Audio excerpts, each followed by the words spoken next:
Hello, I am Dr. Amin from University of Washington. I'm at the Seattle Science Foundation today for the 14th annual Multimodal Treatment of Spinal Cord Tumors course, where I will be giving a talk on percutaneous fenestrated screws.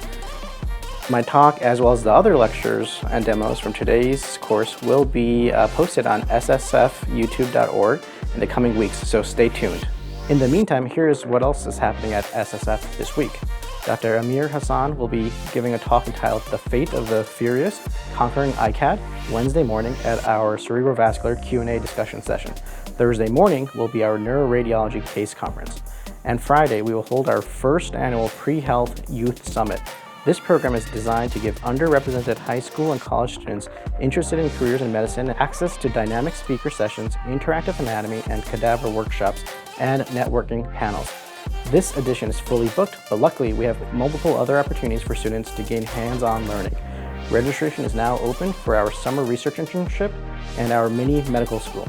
As always, you can register for any of these programs at ssfcme.org. And thank you for your support of the Seattle Science Foundation.